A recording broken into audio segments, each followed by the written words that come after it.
Bismillahirrahmanirrahim. Assalamualaikum warahmatullahi wabarakatuh. Alhamdulillah rabbil alamin. Wa bihi nasta'inu ala umurid dunya waddin.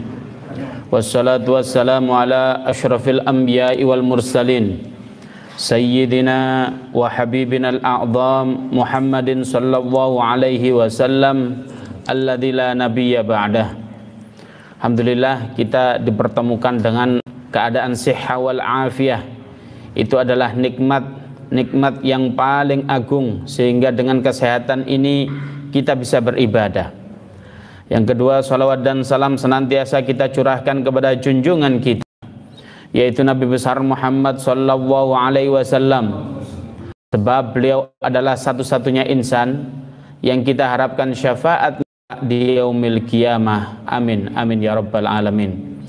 Bapak Ibu yang dimuliakan oleh Allah, para asatid dan asatidah yang sama-sama kita hormati, dalam kesempatan Al-Fakir ingin berdiskusi dengan jenengan semua, bahwasanya suatu ketika apabila hari ini kita kalau butuh sesuatu masih bisa minta tolong istri kita, masih bisa minta tolong anak kita, masih bisa minta tolong teman kita, tetapi nanti ada suatu hari kita nggak bisa minta tolong siapapun, bahkan pada hari itu kita saling menuntut. Menuntutnya bagaimana? Anak menuntut orang tua juga menuntut terhadap anaknya. Ada seorang bapak dan ibu sudah mau masuk surga, tapi anaknya gandoli. Ya malaikat, pada dasarnya dulu orang tua saya diemin saya. Taklim, berangkat subuh, dia sendiri, saya nggak dibangunkan, saya nggak diajari apa itu taklim. Maka pada hari saat itu saling menuntut. Ada orang itu yang mana pas hari ini kita janjiin belum kita realisasikan. Contoh, lek sawahku payu tenang ae, sak masjid tak traktir. Nah, seumpama ngoten ya. Maka pada saat itu wis payu tapi menengahi. Maka ini juga ditagih oleh orang tersebut, maka kita menjadi tuntutan pada hari itu kita saling menuntut. Kapan itu? Yaitu yaumaladilla illa dilluh. Pada saat itu sudah tidak ada pertolongan kecuali pertolongan Allah Subhanahu wa taala. Lalu baginda Rasulullah sallallahu alaihi wasallam mengatakan, hadis ini melalui jalurnya Abu Hurairah. Maksudnya perawi pertama. Maksudnya ngeten, seandainya Rasulullah saat ini berbicara, yang mendengarkan salah satunya adalah Abu Hurairah. Abu Hurairah ini menyampaikan ke sahabat yang lain, ke tabi'in dengan kriteria tertentu, sampailah ke muhaddis namanya Imam Bukhari atau Imam Muslim atau Nasai, Tirmidzi, Abu Dawud, Ibnu Majah. Keenam ini nulis, yang setidaknya Imam Bukhari atau Imam Muslim yang nulis, sehingga sampai kepada kita. Nah ini siapa yang meriwayatkan? Yang pertama namanya Abu Hurairah. Abu artine bapak, Hurairah artine kucing. Lah masuk Rasulullah ini dawuh nang bapake kucing. Kan ini tidak mungkin. Lalu ternyata siapa Abu Hurairah itu? Abu Hurairah namanya adalah Abdurrahman, nama asli beliau. Beliau tatkala belum hijrah, zaman sekarang hijrah, zaman dulu belum masuk Islam, namanya Abdus Syam. Beliau memiliki nama diganti menjadi Abdurrahman. Lah kok bisa sama Rasulullah sallallahu alaihi wasallam dipanggil Abu Hurairah, bapaknya kucing? Ternyata Abdurrahman atau Abu Hurairah ini CS-nya Rasulullah. CS itu kan kalau ngobrol ya santai begitu ya. Nah, karena apa? Abu Hurairah ini orang yang perhatian terhadap kucing, dikasih makan, dikasih apa, sehingga kalau ada orang yang perhatian terhadap kucing disebut Abu Hurairah. Kalau ada orang yang perhatian terhadap anak yatim, maka disebut Abul Aitam. lek ono wong lanang praten terhadap janda disebut Abu. Mboten sing terkenal niku nggih.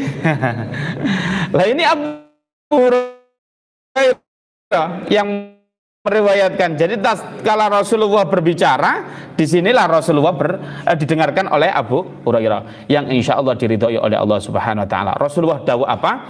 Sab'atun yudilluhumullahu fi dhillihi yauma la dhilla illa dhillu. Ada 7 orang, ada 7 golongan orang yang akan dilindungi oleh Allah Subhanahu wa Ta'ala sendiri pada saat itu sudah tidak ada perlindungan atau tidak ada pertolongan. Ya sudah, semua dewe-dewe kecuali 7 orang atau 7 golongan orang. Siapa mereka? Apakah kita katut di dalamnya? Diterangkan oleh baginda Rasulullah Sallallahu Alaihi Wasallam.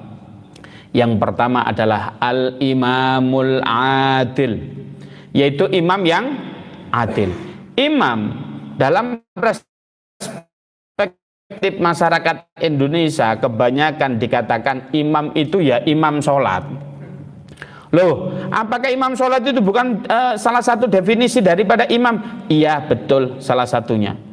Tapi imam bisa jadi ketua RT, imam bisa jadi ketua RW, imam bisa jadi kepala desa atau kecamatan, ataupun bahkan gubernur ataupun presiden. Tapi Rasulullah secara spesifik siapakah pemimpin itu dikatakan oleh baginda Rasulullah, kullukum ra'in wa kullu ra'in mas'uliyatun an ra'iyati. Setiap kalian itu adalah pemimpin dan setiap pemimpin akan dimintai atas pertanggungjawabannya atas apa yang ia pimpin. Ya di sini ini leader semua, ini pemimpin semua, dan ini yang disinggung oleh Rasulullah. Pemimpin yang akan dilindungi adalah pemimpin yang adil. Maka tatkala seorang laki-laki wani salaman terhadap walinya seorang perempuan, nggih sakniki camere jenengan. Nah, dengan ucapan qabiltu nikahaha wa tazwijaha bimahril madhkur. Loh, Ustaz kok apal sering akad ta? Mboten. Akate pisan mek delek ngrungokno. Ini tatkala sudah akad semacam ini, maka seorang wanita dari ujung rambut sampai ujung kuku menjadi tanggung jawab laki-laki. Sehingga dikatakan di Al-Qur'an apa? Ar-rijalu qawwamuna 'alan nisa.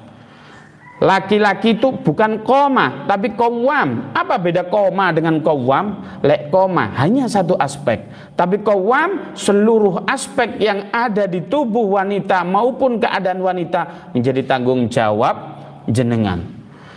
Sehingga tatkala jenengan akad itu, arsy-nya Allah itu bergetar. Dinamakan apa? Mitsaqon ghalidho, peralihan kekuasaan.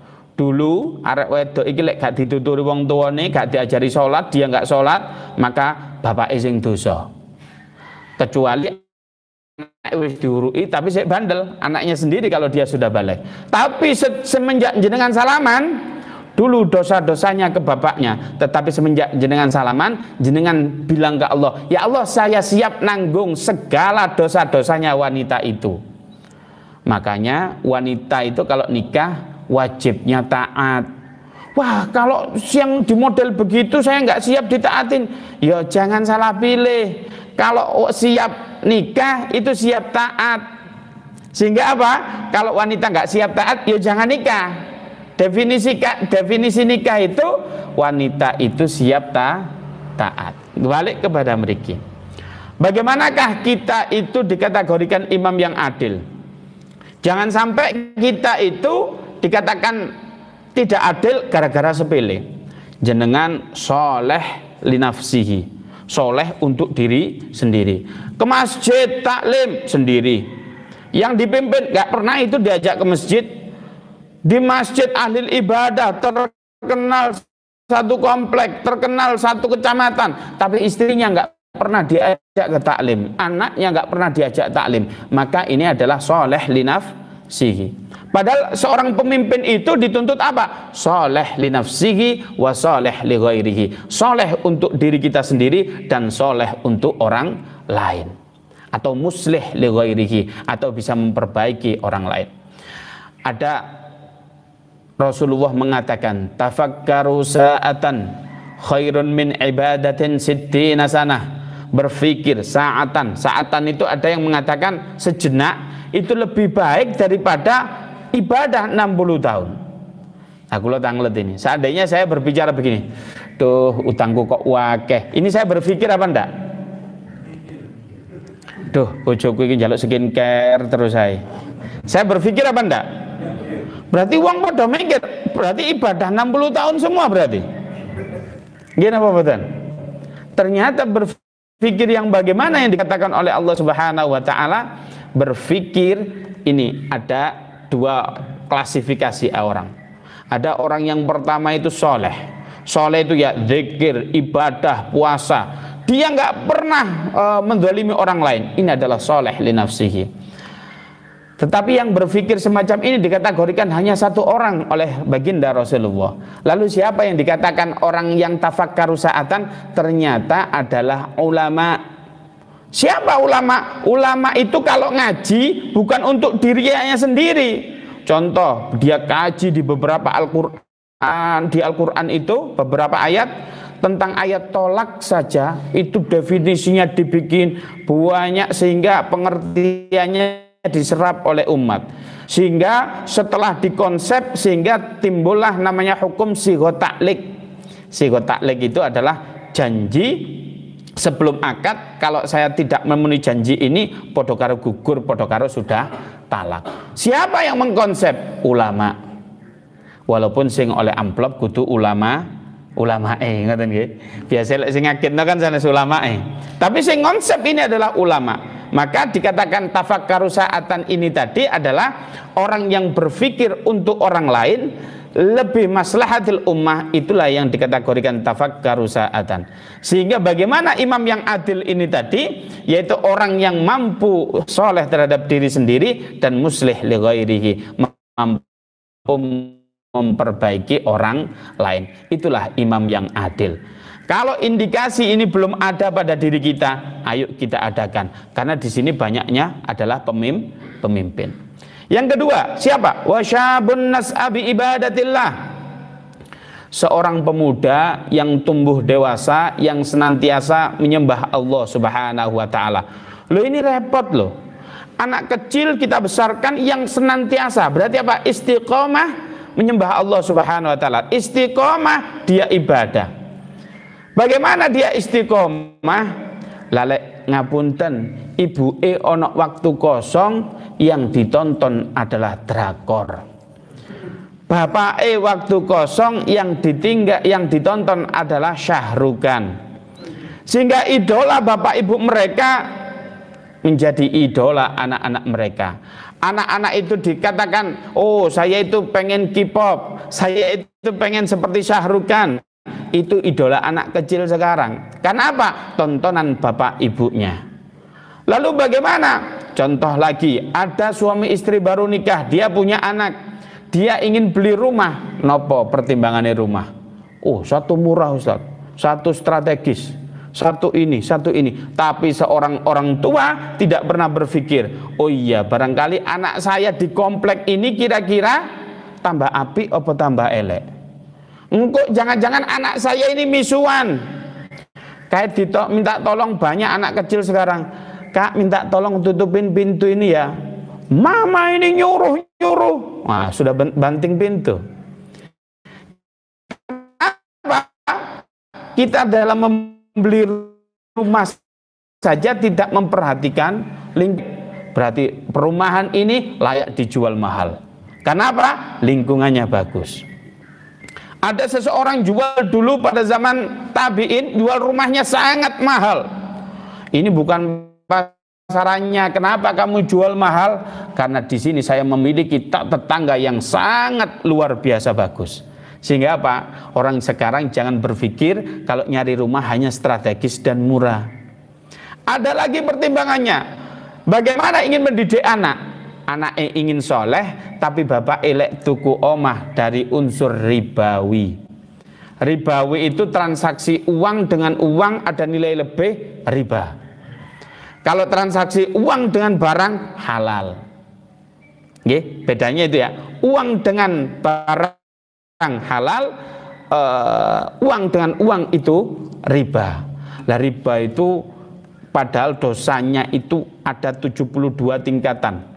Tingkatan yang paling rendah, ngapunten, kalau di sini ada orang pacaran, ngapunten kepergok, curi stat dulu, kira-kira aib napa mboten? Aib sekali. Tapi ini kalau orang makan riba itu lebih parah. Nopo? Sama dengan menzinai ibu kandung kita sendiri. Banyak uang kopiahan tapi sik gelem bang dedel. Kudungane dawa tapi sik gelem bang dedel. Sarungan gak tahu copot-copot sik gelem bang dedel. Bagaimana keberkahan itu bisa jatuh di rumah kita kalau kita ini masih gelem uang riba? Yang kedua, bukan rumah, soal pendidikan anak. Nah, jangan kamu mondok. Mondok itu adalah pendidikan yang kolot, yang kuno. Kalau kamu setelah mondok mau jadi apa? Itu lihat yang di pojok itu mondok nggak jadi apa-apa dan lain sebagainya. Kamu harus sekolah yang basicnya Inggris, yang memiliki sekolah favorit dan luar biasa. Padahal kita ketahui bersama bahwasanya pondok adalah satu-satunya lembaga, bukan satunya, salah satu lembaga yang mengenalkan anak kecil kita tentang tauhid Allah Subhanahu wa ta'ala. Kalau di umum diajarkan tapi tidak sedetail dengan di pondok. Sehingga apa? Pondok yang dianggap sepele ini adalah pola pikir bapak-bapak atau kita semua ini yang salah, sehingga anak kita ini tidak dikategorikan syabun nas'abi ibadatillah, seorang pemuda yang tumbuh dewasa senantiasa menyembah Allah. Apakah kita tidak senang anak kita hidup tetapi apa? Dia mengerti halal haram. Anak kita hidup mengerti bahwa yang sholat itu sebuah kebutuhan, seharusnya senang. Kalau masalah pekerjaan, Allah dawuh, wa ma min dabbatin fil ardi illa 'alallahi rizquha. Tidak terkecuali, dabah itu hewan yang melata. Tapi maksudnya di sini apa? Makhluk yang bernyawa, kecuali sudah dihandle oleh Allah Subhanahu wa ta'ala. Kalau orang zaman dahulu ditanya, ma ta'buduna min ba'di, kalau bapaknya sudah sepuh, bilang ke anak-anaknya, ma ta'buduna min ba'di, setelah aku mati apa yang kalian sembah? Itu orang zaman dulu. Zaman sekarang, ma ta'kuluna min ba'di, lele aku mati opo sing kamu makan. Sehingga apa? Anaknya berpikir hanya mendewakan apa? Kerja. Sehingga apa? Bagaimana ada anak kecil tumbuh dewasa menyembah Allah kalau bapak ibunya salah konsep dalam berpikir. Nah, itu harus kita tanamkan kepada diri kita. Sesungguhnya pasangan itu salah satu saja yang baik itu sudah luar biasa. Siapa yang dituntut baik itu adalah ibunya. Kalau ada orang yang bapaknya soleh, ibunya nggak solihah, anaknya pasti ndablek. Contoh, siapa anaknya? Ada bapaknya yang nggak soleh, ibunya soleh. Namanya Azar. Ibunya siapa? Ibunya sangat soleha. Siapa anaknya? Ibrahim. Ada yang bapaknya soleh, ibunya ndak. Siapa? Kan'an. Kan'an itu bapaknya seorang nabi, ibunya nggak soleh, anaknya Nabi Nuh. Ya diajak naik perahu nggak mau. Sehingga apa? Tuntutan soleha itu cukup di ibu. Ibu itu dikatakan di dalam Al-Quran, fa'tu harsakum anna syi'tum, cangkullah istri-istri kalian sesuai kehendak kalian. Maksudnya apa? Digambarkan cangkulan ini adalah istri itu kayak tanah, laki-laki itu kayak bibit. Bibit secanggih apapun tanah tandus nggak bisa cukul. Tapi bibit biasa-biasa saja, tapi kalau tanahnya subur dilempar gini aja sudah tumbuh. Oleh karena itu kalau ibunya soleha, insya Allah. Oleh karena itu bapak-bapak jangan sampai dituntut oleh anak emben, Pak saman golekna ibu ora genah. Nah itu jangan sampai. Kenapa nggak genah? Lah saman biyen cerita, Pak saman kenal ibu ndek ndi? Ya biyen le ditangkap Satpol PP bareng. Nah, ini warajulun qalbuhu mu'allaq. Seseorang yang hatinya mu'allaq. Mu'allaq itu makna asantung dengan masajid, bukan masjid tapi masajid. Masajid itu jamak, berarti banyak masjid. Kalau masjid berarti jenengan salah satu masjid saja. Kalau pas keluar perumahan berarti nggak sholat di masjid, nggak apa-apa. Tapi Rasulullah dawuh masajid. Di setiap ada masjid kita mu'allaq hati kita. Bagaimana mu'allaq itu mengantungkan diri masjid? Yang pertama, tatkala Allahu Akbar, Allahu Akbar. Nah, Allahu Akbar gini. Kalau di sini subuh itu ditambahi as-sholatu khairum minan naum. Lain di Arab as-sholatu khairum minan naum. Napa bedanya? Kalau di Indonesia itu naumnya panjang. Kalau di Arab as-sholat. Ya kalau orang Arab dengar ini bangun as-sholatnya panjang. Lah wong kene naume sing panjang ya didawakno turune. Nah, kalau dengar adzan semacam ini, transaksi sehebat apapun di luar maka tinggalkan. Sepenting apapun transaksi di luar, tinggalkan. Sepenting apapun agenda kita di luar, maka tinggalkan kalau sudah ada panggilan sholat. Sungguhnya panggilan muadzin itu adalah panggilan Allah Subhanahu wa Ta'ala. Jangan sampai kelak di yaumil qiyamah kita dicuekin oleh Allah Subhanahu wa Ta'ala. Ya Allah, ighfir lana, dicuekin. Apa kita nggak takut itu dicuekin oleh Allah Subhanahu wa Ta'ala? Kenapa? Lah kamu di dunia tak celuk-celukin dijak sholat aja nggak mau, ya nggak? Tak panggil, ayo sini lo ngadep aku, ayo sini lo sholat, diam aja kita, malah kemulan berukut. Maka ini adalah orang yang mu'allaq dengan masajid. Yang kedua, apakah cukup dengan menghadiri adzan? Tidak. Kalau ada masjid membuat majelis taklim, maka kita harus spend waktu. Kita harus meluangkan waktu untuk datang hadir meramaikan majelis taklim. Bagaimana caranya? Ada Rasulullah mengatakan man dalla ala khairin falahu mislu ajrin fa'ilin. Siapa yang menunjukkan kebaikan, maka kalau seseorang itu melakukan kebaikan, kita mendapatkan pahala persis apa yang dilakukan. Contoh, ada satu orang di sini pahalanya seperti 10 orang taklim. Kenapa? Dia ngajak 10 orang taklim. Monggo taklim Ahad pagi. Maka kalau dia bisa mengajak 10 orang, maka pahalanya 10. Ustadz, saat sekarang itu sulit. Taklim di mana? Ya pakai strategi. Strateginya bagaimana? Punya uang? Punya. Ya sudah, bikin bakso. Nah, ayo kajian ambil mangan bakso, pasti teko.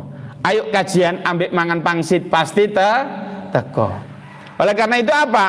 Sedekah zaman dulu yang diajarkan mbah-mbah kita praktekkan zaman sekarang agar supaya apa? Orang hadir taklim. Itulah orang yang mu'allaq dengan masjid. Diajak untuk taklim, moh. Diajak sedekah untuk masjid, moh. Ya suwe-suwe moh koyok sah. Sehingga apa? Kalau orang yang mu'allaq dengan masjid itu hatinya apabila masjid itu mengadakan taklim, maka kita punya spend waktu. Apakah cukup sampai situ? Tidak. Bagaimana yang lain? Kalau masjid ini membutuhkan uluran tangan kita nggak segan-segan merogoh kocek kita. Ya nopo niki masjid ini sudah kusam, saya bagian catnya, saya bagian tukangi. Oh, ya apa ini jamaah wis membludak, perlu pembahasan tanah, saya ngambil 10 meternya, saya ngambil 20 meternya. Saya membangun, butuh tiang berapa? Saya butuh tiang ada 10 masjid ini. Saya yang 1 tiang, saya yang 2 tiang. Maka cepat. Kalau orang semacam ini dikatakan mu'allaq dengan masjid. Sehingga kalau ada orang yang mu'allaq dengan masjid, dipastikan dia akan ditolong oleh Allah Subhanahu wa Ta'ala apabila pada hari itu sudah tidak ada pertolongan. Nah, apa selanjutnya? Yang pertama dari imam yang adil, yang kedua adalah pemuda yang senantiasa tumbuh dewasa menyembah Allah, yang ketiga adalah orang yang hatinya mu'allaq dengan masjid atau masajid. Yang keempat apa? Warajulani tahabba fillahi ijtama alaihi wa tafarraqa alaihi. ada dua orang hamba Allah yang bersatu karena Allah Subhanahu wa taala, tapi dia berpisah juga karena Allah Subhanahu wa taala. Bagaimana maksudnya? Contoh, jenengan bisnis dengan teman. Kalau bisnisnya hasilnya gak sepiro, tapi mampu mendekatkan diri kepada Allah Subhanahu wa taala. Saya kalau bisnis dengan dia itu aslinya keuntungannya mepet, tapi saya itu senantiasa nggak berani ninggalkan sholat jamaah. Maka teman semacam itu adalah teman sejati, jangan sampai kita tinggalkan. Saya itu kalau berbisnis sama dia hasilnya waduh cash flow-nya miliaran, keuntungannya 100 juta per bulan, tapi ojo sholat jamaah, Jumatan naik kadang gak oleh mbak iku. Maka orang semacam itu tinggalkan. Apabila kita bersatu karena Allah, berpisah karena Allah, maka kita akan ditolong oleh Allah Subhanahu wa ta'ala. Kadang kita memilih teman, memilih pasangan hidup bukan kriterianya, tujuannya agar supaya kita dekat dengan Allah, tetapi kita berpikirnya hanya untuk materi dan materi saja. Oleh aku bisnis ambek wong iku, aku sak bangkrut-bangkrute, wong dhek iku sendenan kayu jati. Napa maksudnya? Bapake oke. Tenang. Nah, ini jenengan bayangkan kalau ada orang kerja sama tapi yang ini bukan kayu jati, bukan orang yang sugih, ternyata yang dekengi Allah Subhanahu wa taala. Lebih keren pun di wong sugih ambek Allah Subhanahu wa taala. Allah. Berarti bisnis sing dekengi Allah, ya jelas lebih penak. Oleh karena itu kalau bisnis jangan memandang background satu dengan yang lain, pandanglah keahlian dia, apakah dia ahli marketing, apakah dia pandai melobi seseorang sehingga menjadi mendapatkan supplier yang murah. Itu yang kita pikirkan, selebihnya kita libatkan Allah agar supaya bisnis kita didekengi oleh Allah Subhanahu wa ta'ala. Kalau ada orang semacam itu, maka orang semacam ini akan dilindungi oleh Allah Subhanahu wa ta'ala. Baik, selanjutnya. Nah, ini yang sangat penting, barangkali kita semua itu sulit menghindar.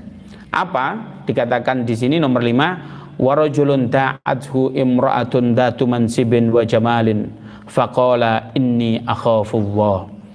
Ada seorang laki-laki, ngapunten ibu-ibu, di sini digambarkan laki-laki. Jane hadise nggih laki-laki. Warajulun yaiku wong lanang. Maksudnya apa? Kalau ada orang laki-laki diajak berbuat zina dengan seorang wanita yang sangat cantik, idola kita barangkali begitu, artis tah sing pokok bunga desa lah atau apa itu, kemudian kita menjawabnya apa? Mohon maaf, aku bukan tidak tertarik dengan engkau, bukan aku ini tidak mau dengan engkau, tetapi apa? Inni akhafullah, saya tidak mau karena aku takut dengan Allah Subhanahu wa ta'ala. Kalau ada orang semacam ini hebat. Ngapunten Pak, tatkala Imam Syafi'i ditanya, ya Syekh, ma huwa zina? Apa itu zina?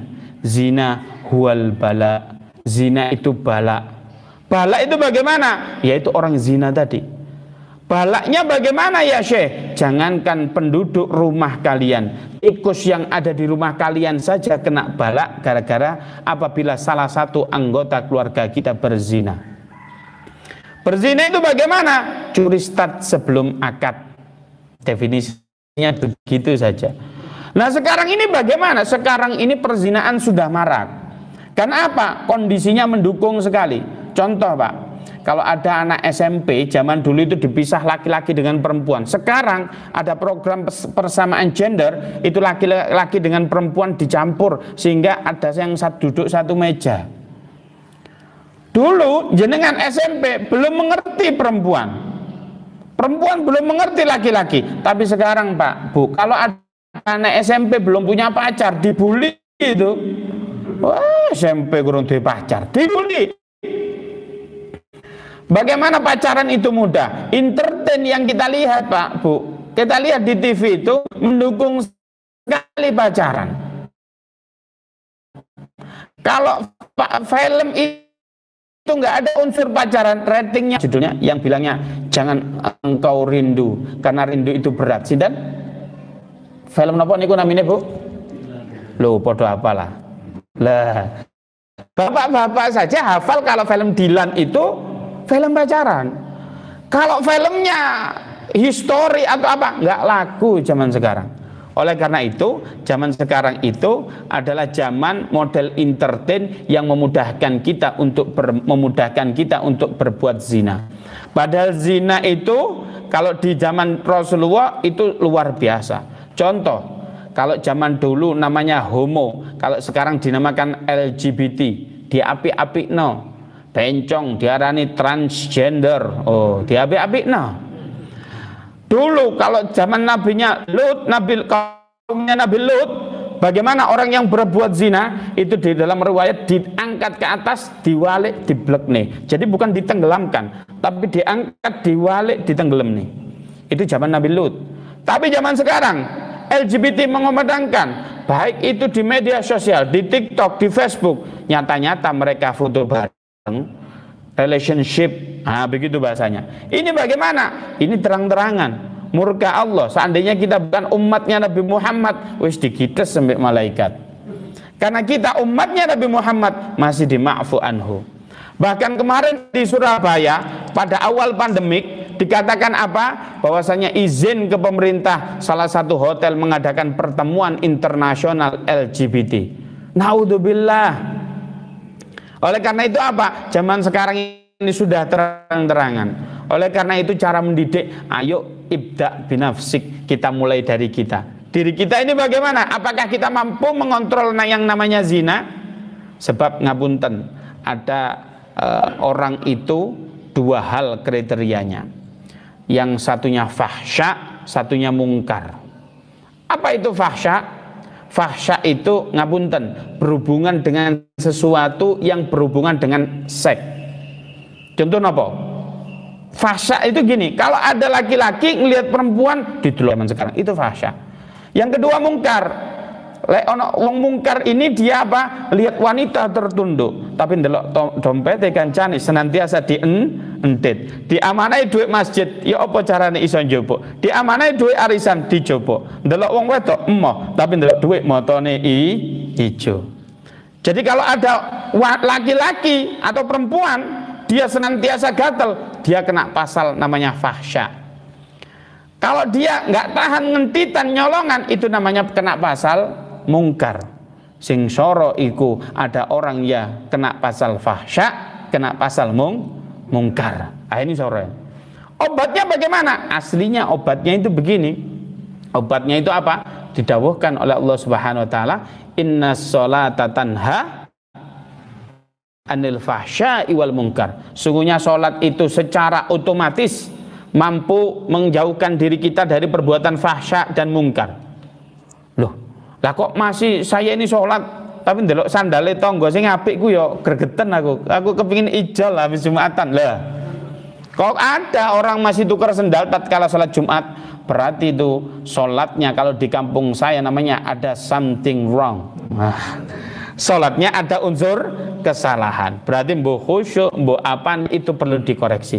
Kalau kita sholat insya Allah sudah terhindar dari perbuatan fahsya dan mungkar. Oleh karena itu tanamkan diri kita, harus kita itu menjaga hubungan dengan lawan jenis itu sebaik mungkin. Bukan sebaik mungkin itu ya bukan kita bina dengan baik, maksudnya apa? Kita jaga etika. Terutama Bu, ngapunten, kalau ada ibu-ibu ngapunten sudah rondo itu ditinggal mati bojone, ora ditinggal melayu bojone. Rondo sing lek iku mangsik menggantung. Kalau ditinggal mati ini sudah rondo bener, kecuali ditalak itu baru juga ikut rondo. Kalau rondo itu ditelepon yang tegas. Bu, pripun kabare? Ya, Waalaikumsalam. Ada apa Pak? Ada perlu apa Pak? Yang tegas. Lelek wong lanang nelpon, iya Pak, ada apa? Apa yang bisa saya bantu? Gitu. Kalau dengar suara semacam itu kita menikmati sehingga apa? Kucing dikei iwak tongkol, sopo sing gak gelem. Lah kan begitu. Sehingga apa? Jaga ifah kita masing-masing. Oleh karena itu Allah saking detailnya menutup aurat diatur oleh Allah Subhanahu wa taala. Bagaimana cara berinteraksi? Jangan sampai bersentuhan. Bahkan ada sebuah riwayat, apabila kita menyentuh lawan jenis kita yang bukan mahram kita dengan tujuan yang tidak-tidak, maka lebih baik tangan kita dipaku, paku loro Pak. Itu sih luwih apik timbang azabnya kelak di akhirat. Oleh karena itu jangan sampai kita di sini warajulani tahabba warajulun da'at imra'atun datu mansibin wa jamalin faqala inni akhafullah. Sekarang itu maraknya perbuatan zina. Ada masjid, salah satu masjid di perumahan Mekadas semacam ini, tapi dia bikin klaster baru. Klaster baru itu masih belum laku semua. Saking di situ peteng, sering sekali dipakai pacaran. Sampai takmir itu, ayo amal ma'ruf nahi mungkar. Bagaimana caranya? Bikin spanduk. Dilarang pacaran di sini. Tapi namanya arek nom-noman dua blekepol. Bagaimana Anda bleke? Pacaran di isore spanduk kumang. Lah kan ini mogong gitu ya. Sampai suatu ketika takmir itu jalan-jalan sama jamaah yang lain, ngapunten, ada anak yang masih SMP, ngapunten, di salah satu rumah yang kosong itu sudah dilorotkan sendiri celana dalamnya. Ngapain? Makanya zina ini sudah marak. Bagaimana tontonan di rumah kita harus filter. Bagaimana YouTube itu dikasih password agar supaya tontonan yang dewasa tidak layak ditonton anak kita skip. Bagaimana wifi itu tidak bisa diakses oleh anak kita apabila sudah kebutuhannya jam 12 malam. Kita atur sedemikian rupa karena kita tidak bisa lepas dengan gadget semacam itu sekarang. Bagaimana kita mampu mengontrol diri. Taib. Itu yang kelima. Yang keenam. Apa yang keenam? Warajulun tasaddaqa bisadaqatin fa'ahfaha hatta la ta'lama shimaluhu ma tunfiqu biyaminih. Apabila ada seseorang bersedekah sing ikhlas, digambarkan ikhlas itu di sini seperti halnya apabila tangan kita kanan kita ini memberi, seolah-olah tangan kiri kita nggak tahu. Berarti kalau kita ini sedekah, apakah tangan kiri kita umpetin? Tidak. Ikhlas itu bagaimana? Ikhlas itu tidak menyakiti yang kita beri dan kita tidak merasa mulia di hadapan orang-orang. Ikhlas itu bagaimana? Ikhlas itu ojo sampai gini, tatkala sholat Jumat takmir mengatakan, alhamdulillah ini adalah Pak Fulan, mohon bantuan Fatihah karena ibunya lagi sakit dan beliau bersedekah 5 juta. Sing di isor komen salah siji jamaah 5 juta yang jaluk barokah Fatihah disebut meneh namanya. Wah, ada yang bilang gitu. Yang satunya, mohon barokah Fatihah ini 1 juta untuk si fulanah ini. Ini 2 juta kok jaluk barokah Fatihah. Dan ini 500.000 dari hamba Allah. Dia bilang, lah ini loh yang ikhlas. Hamba Allah 500.000. Ente tahu nggak siapa hamba Allah barusan? Nah, Ayas Jess. Bodoh berarti ya. Berarti apa? Dia juga tidak ikhlas. Ikhlas itu dibagi menjadi 3 tingkatan. Ikhlas dibagi menjadi 3 tingkatan. Ikhlasan kita yang pertama adalah ikhlasnya itu yang pertama ikhlasul awam. Ikhlasnya orang awam. Bagaimana ikhlasnya orang awam? Dia beribadah atau bersedekah karena Allah Subhanahu wa taala, tapi dia minta reward kepada Allah Subhanahu wa taala dalam urusan duniawi. Contoh, jenengan ditanya, "Ente kenapa kok salat duha kok rajin?" Ya cek rezekine akeh. Ada nggak orang yang sholat duha cek rezekine akeh? Wonten apa mboten? Oh, rata-rata mayoritas nih. Berarti apa? Dia itu ikhlas tapi minta reward urusan duniawi. Maka orang semacam itu ikhlasnya orang awam, orang yang paling rendah. Yang kedua, dia beribadah karena Allah Subhanahu wa taala, tapi dia rewardnya minta urusan ukhrawi atau akhirat. Ente kenapa kok sholat tahajud rajin? Ya cek mlebu surga. Lho sik njaluk arep-arep toh?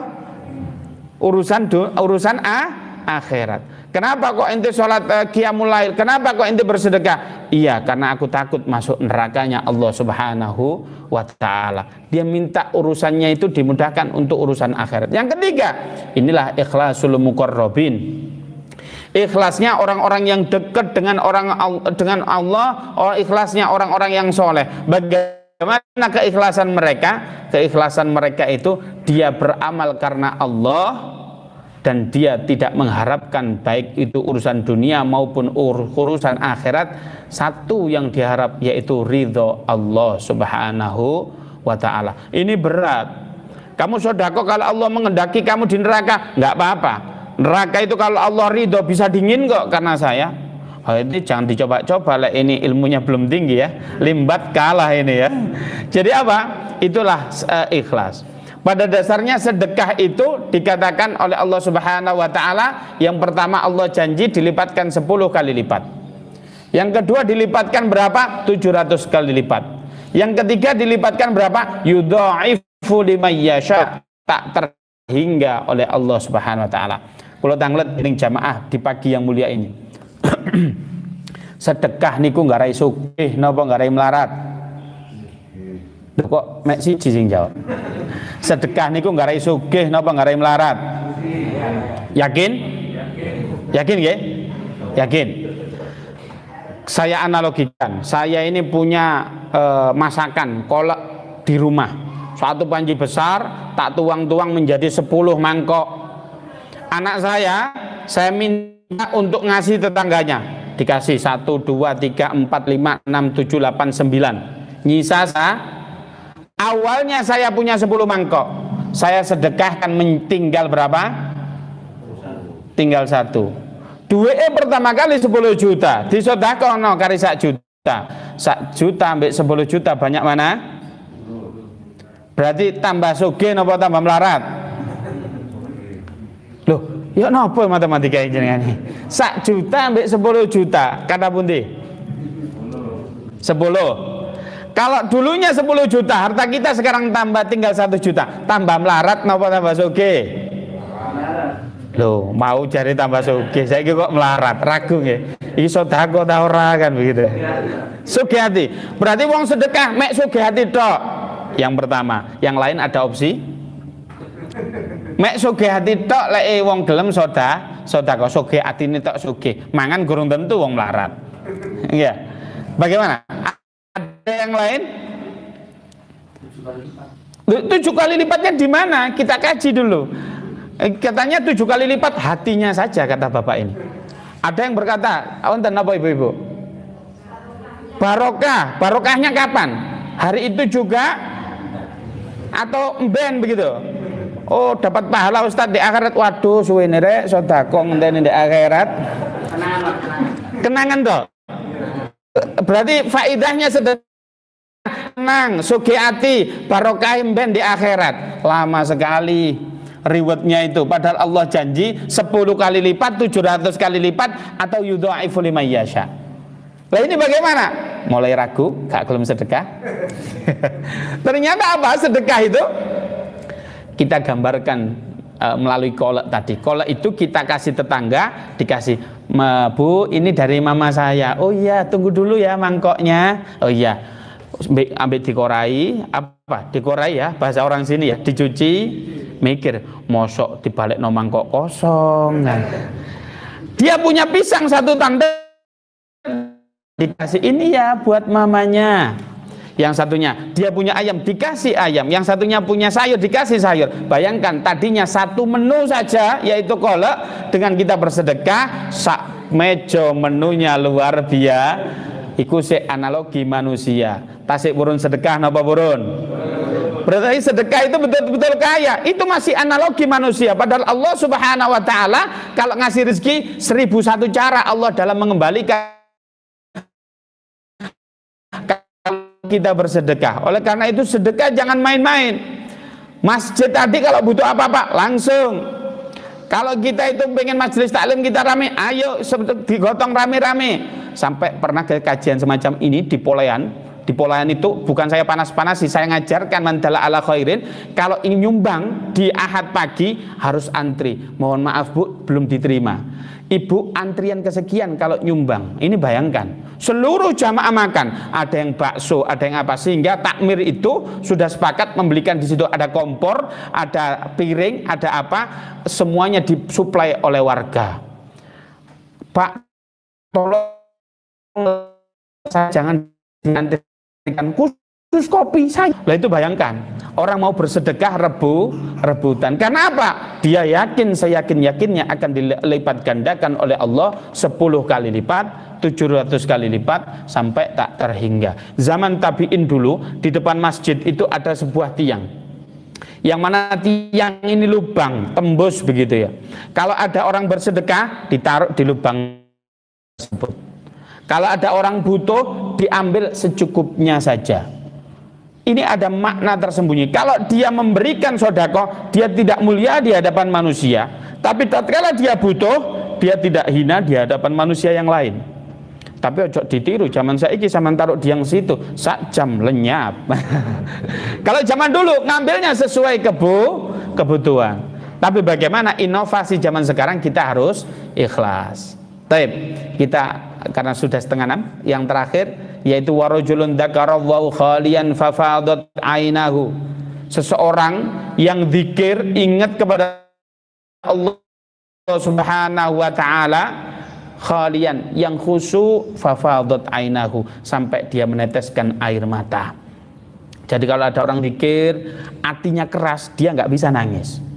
Bagaimana caranya? Ayo kita kondisikan nangis ini agar supaya penting air mata ini netes dari mata kita ini tatkala kita mengingat Allah Subhanahu wa taala. Bahkan orang zaman dulu, faida quri'al Quran, kalau dibacakan ayat Al-Quran, fafajilat qulubuhum, hatinya bergetar. Zaman saiki lek sing jomblo-jomblo diarani ono rondo ayu bergetar. Tapi orang ngaji tuh ya ini wis ngaji lah, ini hatinya keras. Ya. Lalu zikir apa yang kita baca ini? Zikir apa yang kita baca? Kita ketahui bersama, afdhalul dzikri la ilaha illallah. Monggo wasallam. La ilaha illallah. Kenapa harus la ilaha illallah? Karena apa? Allah dawuh, man qala la ilaha illallah fi akhir hayatihi dakhalal jannah. Sapa ae sing ngucap kalimat la ilaha illallah, maka dia akan masuk surga. Ya sudah Ustaz, nanti saja kalau saya sudah tua, saya akan zikir la ilaha illallah. Masih muda, aku tak dulin-dulin. Tapi analoginya sederhana. Ini mulut ini kira-kira kalau sering bentak istri, kalau istri suami ngasih uang bulanan dikit, mek sak meneta, gak pernah mensyukuri tah. Oh kalau saya itu kemana-mana Ustadz, alhamdulillah keluar majelis taklim izin suami. Pripun bu izine? Ya saya mau ke majelis taklim. Ojo lali kok jemurane dintasi. Ojo lali kok gawane LPG. Iku ora izin ngongkon satpam de omah. Wonten apa mboten? Kathah deh cari ibu-ibu. Baik ibu-ibu mboten jawab niki ya. Nggih ta, Bu? Bagi tugas. Itu bukan izin, tapi memberi tugas suami. Ya, suami itu seharusnya bagaimana dia bekerja, kemudian istrinya pastikan sholat duha di rumah. Agar supaya apa? Suaminya semangat. Di WhatsApp kalau sudah jam 8:30, ya ayah kerja yang baik, jangan sampai menghalalkan segala cara. Istrimu yang selalu mendoakan, aku sudah sholat duha, pastikan rezeki yang kau bawa adalah berkah, jangan sampai mendolimi sesamamu. Semangat bu. Lek wong lanang digitu kuno. Lek kait mulai kesel-kesel di WhatsApp, lah cok lali tuku LPG, ngeluh bu. Gini apa mboten? Ngeluh. Sehingga apa? Kalau ada seseorang yang senantiasa bentak istri, tangan ini yang dipakai mukul istri, naudzubillah. Mulut ini yang begitu kasar, kira-kira Allah ridho nggak ngucapin kalimat la ilaha illallah tatkala kita mau meninggal? Biasain bentak istri, biasain ngomong sholawat Jawa, mesa-meso gak karuan. Tapi kalau kita mau mati berharap bicara bisa la ilaha illallah. Kira-kira secara logika bisa nggak? Jangan-jangan kita mau mengucapkan kalimat la ilaha illallah, kayak apa-apa. Iya. Bagaimana rumah sakit di luar negeri, orang-orang yang kufar itu menyediakan sebuah tempat. Kalau ada orang nazak niku ngapunten, ada ruangan kaca niku koyok pitik dibleh, glebek. Bagaimana orang kafir yang mulutnya tidak pernah dikucapkan mengatakan itu, malaikat saja dalam mengambil nyawanya koyok-koyok digaidulinan. Jangan sampai kita berbuat semacam itu. Karena apa? Kita malas mengucapkan kalimat zikir la ilaha illallah. Zikirnya apakah cuma la ilaha illallah? Tidak. Apa? Yaitu istighfar. Istighfar dalam sebuah riwayat, ada dua riwayat. Riwayat yang pertama, Rasulullah itu senantiasa beristighfar 70 kali. Yang kedua, Rasulullah senantiasa beristighfar 100 kali. Nah, kalau kita pertanyaannya, istighfarnya berapa? Kira-kira berapa kita istighfar kita? Wah, saya cukup 5 Ustadz. Saya tanya dulu, kalau ibu-ibu nyuci baju, ini biasanya ibu-ibu ini, kalau di lehernya ini ngetel, apa di sini ngetel, banyak noda, itu dikasih banyak deterjen atau sedikit deterjen? Lah wis rada soe ngetel kok istighfare Rasulullah ping 100, awake dhewe ping 5. Keliru napa mboten? Rasulullah itu maksum, istighfar beliau itu semata-mata ingin menunjukkan ke Allah kalau beliau cinta. Lek kita istighfar karena ngetel, ya lebih banyak dong daripada Rasulullah. Itu istighfar. Yang ketiga adalah sholawat kepada baginda Rasulullah Sallallahu Alaihi Wasallam. Bagaimana sholawat? Sholawat itu adalah amalan yang keren. Bagaimana tidak keren? Bahwasanya Allah melakukan sholawat, malaikat bersolawat kepada Nabi, kita juga diperintahkan oleh Allah Subhanahu Wa Taala agar supaya kita bersolawat kepada Nabi. Masa sih Allah itu sholawat? Dalilnya adalah innallaha wa malaikatahu yusholluna 'alan nabi ya ayyuhalladzina amanu shollu alaihi wasallam. Allah bersolawat kepada Nabi. Tujuannya apa? Allah ingin memberikan rahmat kepada baginda Rasulullah. Malaikat bersolawat kepada Nabi. Dua hal yang dilakukan, semata-mata ingin menunjukkan ketaatannya kepada Allah. Yang kedua ingin menunjukkan cintanya kepada baginda Rasulullah.